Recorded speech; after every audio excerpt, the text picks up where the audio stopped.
There's a flower you can grow from a $2 seed packet that kills every insect species on contact. Mosquitoes, cockroaches, ants, flies, fleas, bedbugs, lice, every single one, within minutes of exposure. Safe for mammals, safe for birds, safe for your children and your pets at normal application concentrations. Permanently repels insects from treated areas for days after a single spray. Biodegrades completely in sunlight within 48 hours, leaving zero residue in soil, zero accumulation in water, and zero persistence in human tissue.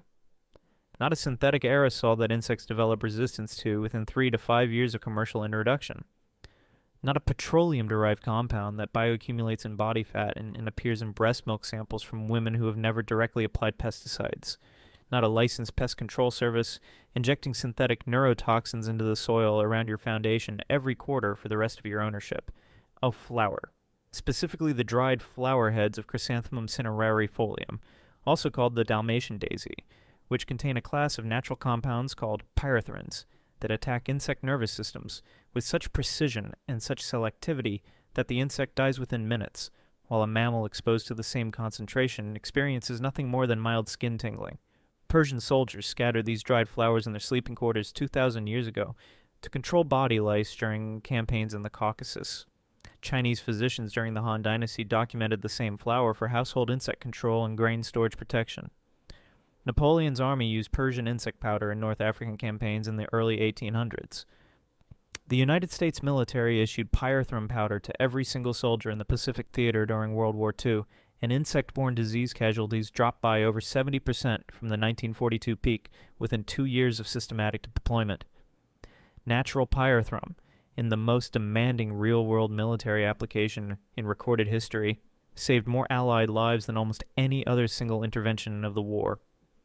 Then in 1949, a Swiss chemist named Paul Miller received the Nobel Prize in Physiology or Medicine for his discovery of DDT as an insecticide, and the entire industrial pesticide industry pivoted towards synthetic compounds that could be patented, manufactured at scale, and sold at premium prices.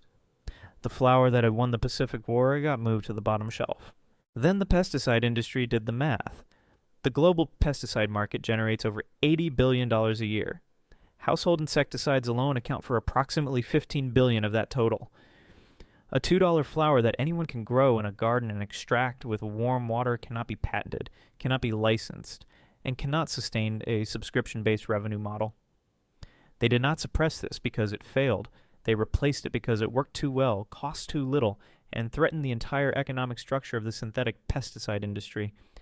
This is the story of Pyrethrum, the flower-based insecticide that has been protecting humans from disease-carrying insects for 2,000 years, and the $80 billion industry that replaced it with synthetic copies that are less safe, more persistent, more expensive, and already losing effectiveness as insects develop resistance. If these stories matter to you, the subscribe button and the bell are the best way to make sure this knowledge survives. Now let me take you back to where this all begins. Chrysanthemum cinerariifolium is a small, white-flowered plant native to the rocky hillsides of the Caucasus region and the Dalmatian coast of present-day Croatia. For over 2,000 years, local populations observed that the dried flower heads repelled insects when scattered in sleeping areas. Persian soldiers campaigning in the Caucasus in the 1st century BC incorporated dried pyrethrum flowers into their camp hygiene, scattering crushed flower heads around sleeping quarters and treating clothing against body lice.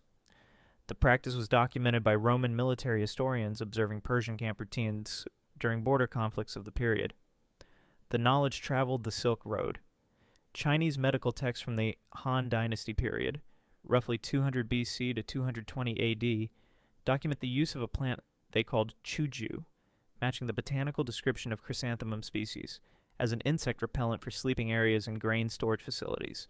The same observation, the same application, the same plant, documented independently across cultures separated by the entire width of the Eurasian continent. When every civilization that encounters a plant arrives at the same application, the chemistry is doing the work. In medieval Dalmatia, coastal villagers along what is now Croatia harvested wild chrysanthemum and dried the flowers in attics for use against household fleas and body lice. The practice was so deeply embedded in local culture that Venetian merchants trading along the Adriatic began exporting dried Dalmatian flowers to Italian cities as early as the 15th century. An Armenian merchant named Jumdikov is credited in trade histories with introducing dried pyrethrum powder to broader European markets around 1800. The product reached Paris by 1820 and London by 1830, sold in pharmacies and general stores as Persian insect powder for treating body lice, fleas, and household insects. The systematic scientific analysis of pyrethrum's active compounds began in the 1860s, when German chemist Karl Studing isolated and partially characterized the insecticidal fraction from pyrethrum flowers. The full chemical structures of the 6 pyrethrin compounds were not completely characterized until the 1940s. When Japanese chemist Leo Ruzicka and American chemist Milton Schechter independently completed the structural analysis just as synthetic pesticide chemistry was developing the tools to create structural analogs, World War II created the largest documented deployment of natural pyrethrum in human history. The Pacific Theater presented Allied forces with an insect-borne disease. Problem of catastrophic scale. Malaria, dengue fever, typhus, and scrub typhus, all transmitted by insect vectors, caused more Allied casualties in the Pacific in 1942 and 1943 than Japanese military action. The U.S. military solution was pyrethrum. Every soldier in the Pacific Theater was issued pyrethrum powder for personal use. Pyrethrum sprays were applied to military camps on a scheduled rotation, and pyrethrum-treated bed nets became standard issue. Now here's what happens at the molecular level when pyrethrin contacts an insect, and this is the part the pesticide industry does not want explained in plain language. Insect and mammalian nervous systems shared the same fundamental architecture. Neurons communicate through electrochemical signals using sodium ion channels that open and close to propagate nerve impulses. Pyrethrin compounds bind to the sodium ion channels in insect nerve cell membranes and hold them open. Normally, sodium channels open briefly to initiate a nerve impulse and then close immediately. Pyrethrins prevent the closing, causing continuous nerve firing, a state called repetitive discharge that produces muscular paralysis, convulsions, and death within minutes of effective exposure. The critical question is why this mechanism is lethal to insects, but essentially non-toxic to mammals at the same concentrations. The answer involves 3 independent factors working together to produce pyrethrum's extraordinary selectivity. First, insect sodium channels are structurally different from mammalian sodium channels in ways that make them approximately 1,000 times more sensitive to pyrethrin binding. The same concentration that saturates and disables insect sodium channels has minimal effect on mammalian sodium channels because the binding affinity is 1,000 times lower.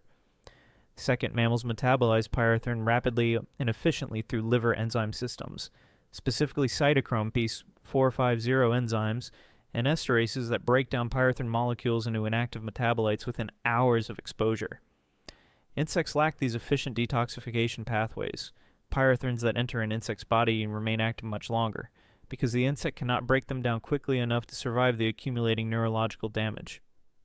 Third, body temperature matters. Pyrethrin binding to sodium channels is more efficient at lower temperatures, a phenomenon called negative temperature coefficient. Insects, being ectothermic, have body temperatures that approach ambient temperature. Mammals, being endothermic, maintain body temperatures of 37 to 38 degrees Celsius. The higher mammalian body temperature reduces pyrethrin binding efficiency, providing a third independent layer of selectivity on top of the structural and metabolic factors. The environmental fate of natural pyrethrin is the final piece of the safety picture. Pyrethrin compounds are photolabile, meaning they break down rapidly in sunlight through UV-induced oxidation. Outdoor applications degrade to inactive products within 1 to 2 days of sunlight exposure.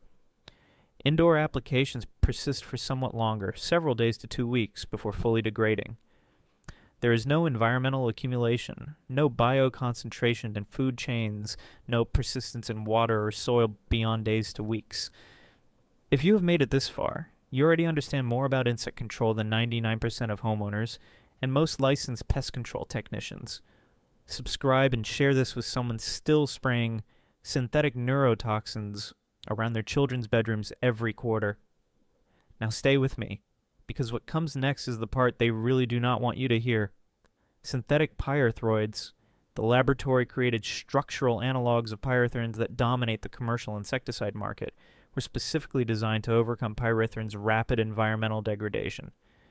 permethrin, cypermethrin, deltamethrin, and the other synthetic pyrethroids are structurally modified to resist the UV degradation that limits natural pyrethrins' persistence.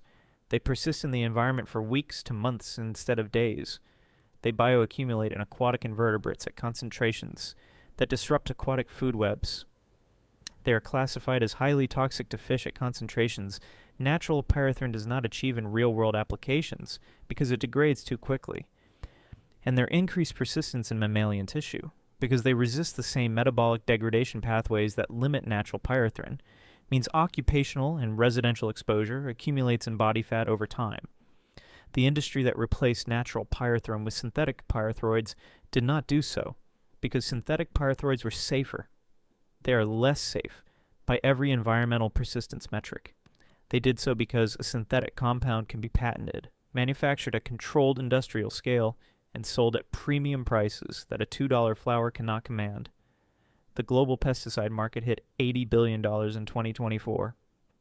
The household insecticide segment alone accounts for roughly $15 billion. Companies like Bayer, Syngenta, BASF, and Corteva collectively control the market for the synthetic compounds that replaced natural pyrethrum in the 1960s and 1970s.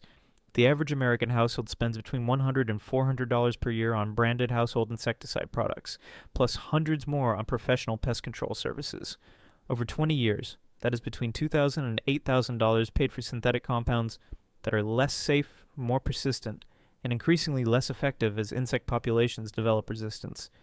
You cannot patent a flower. Chrysanthemum cinerariifolium grows wild across the Caucasus, the Dalmatian coast, Kenya, Tanzania, and in any temperate garden where someone plants the seeds. You cannot control the supply chain of a plant that self-seeds reliably. You cannot build a patent-protected revenue stream on a compound that any consumer can extract from dried flower heads with warm water and a strainer. And you cannot sustain good on an $80 billion industry on a $2 flower that a Persian soldier recognized 2,000 years ago. So the industry did what it always does when a cheap, unpatentable solution threatens a high-margin product category. They marginalized the natural source and promoted the synthetic copies.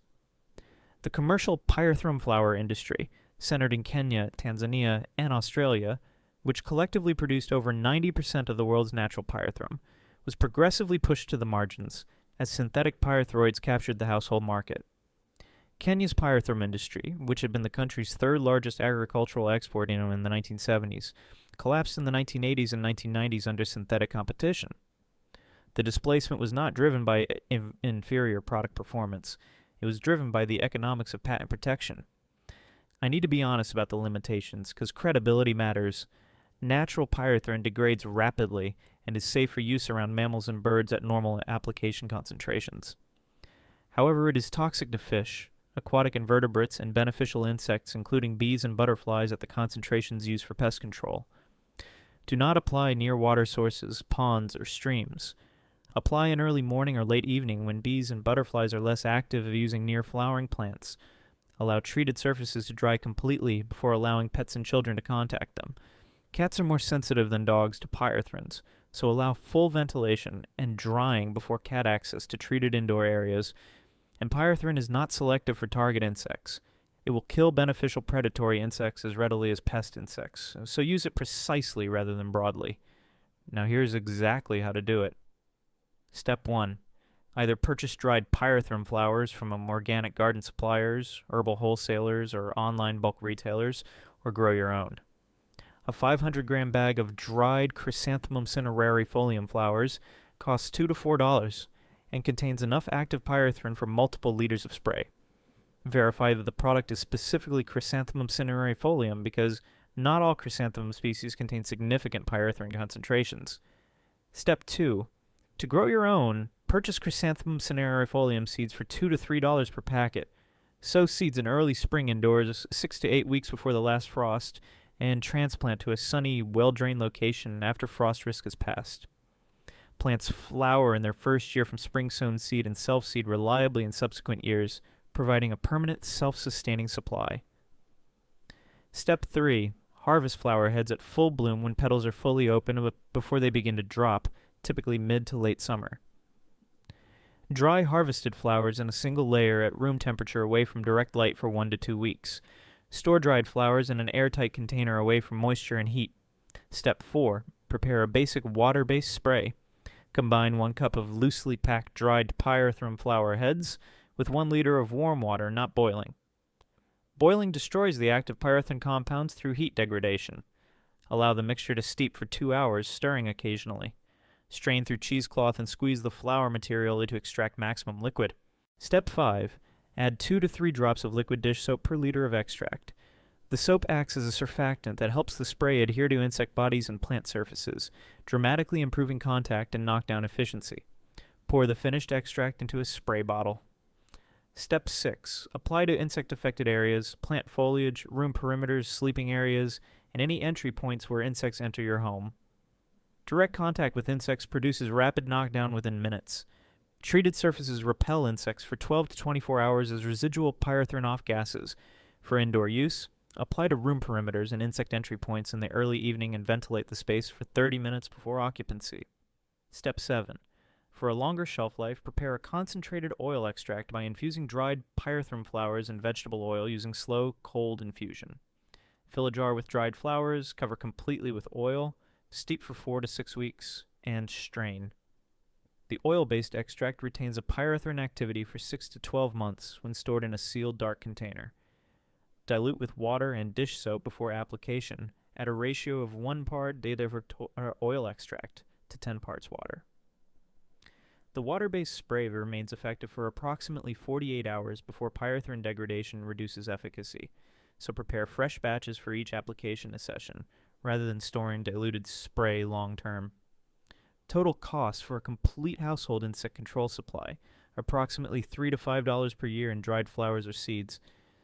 Compare that to a household spending $100 to $400 annually on branded aerosol sprays, bait stations, and professional pest control visits. A small-scale organic farmer in Oregon documented her switch from synthetic pyrethroid sprays to homegrown pyrethrum in 2020 after becoming concerned about residue on her produce. She planted a small bed of Chrysanthemum cinerariifolium, about 12 plants from a $3 Z packet, and began preparing water-based sprays for her vegetable garden and indoor insect control. 4 years later, the original bed has self-seeded into a permanent supply. Her total cost for all household and garden insect control over 4 years has been under $10. Her neighbor, running a conventional garden and house, has spent approximately $1,800 on synthetic insecticide products over the same period while dealing with progressively worsening aphid resistance in his vegetable patch. The chemistry inside that $8 aerosol can was specifically engineered to resist the environmental degradation that makes natural pyrethrin safe. The chemistry inside a $2 flower has been protecting humans from disease-carrying insects since Persian soldiers scattered dried blooms in their tents 2,000 years ago. One requires a patent portfolio, a distribution network, and a marketing budget. The other requires a packet of seeds and a sunny corner of your garden. Here's the final piece of the story that the pesticide industry never explains. Pyrethrum has been in continuous use as an insecticide for 2,000 years, and there is no documented case of any insect species developing full field resistance to natural pyrethrin under normal agricultural application conditions. The reason is understood by entomologists. Insects develop resistance to synthetic pyrethroids through specific genetic mutations that confer resistance to the modified synthetic compound. Natural pyrethrum, with its more complex mixture of 6 active compounds, each with slightly different binding profiles, presents a resistance target significantly harder to evolve around than any single synthetic compound. The same chemical complexity that makes natural pyrethrin less amenable to industrial production makes it less amenable to resistance evolution. The $2 flower that Persian soldiers scattered in their tents 2,000 years ago is still effective today against every insect species those soldiers encountered, because the insects have had 2,000 years to try to evolve resistance and have not managed it. The synthetic compounds that replaced it have been in commercial use for roughly 40 years, and are already experiencing documented resistance in multiple mosquito species, agricultural pest populations, and bedbug populations worldwide. The replacement did not improve the outcome, it improved the revenue model. $80 billion in annual pesticide revenue depends on you never planting a $12 bed of chrysanthemums in your garden. $15 aerosol cans depend on you believing that killing an insect requires a patented synthetic neurotoxin with a marketing budget attached. and quarterly pest control contracts depend on you never reading a Han Dynasty medical text or a World War II military supply record. This knowledge did not disappear because it stopped working. It disappeared from consumer awareness because it worked too well and cost too little for anyone to build a patent portfolio around it. Pyrethrin chemistry does not care about quarterly earnings. A flower that grows wild on 3 continents does not negotiate with marketing budgets, and seeds that cost $2 have never charged a licensing fee. If this video changed how you look at the aerosol can under your sink, the synthetic pest spray on your lawn, or the seed packet waiting in your garden plans, then subscribe and share it now. Every single share puts this knowledge in front of someone the pesticide industry assumed would never plant a chrysanthemum. And every subscription keeps this channel digging deeper into the secrets they thought were sealed forever.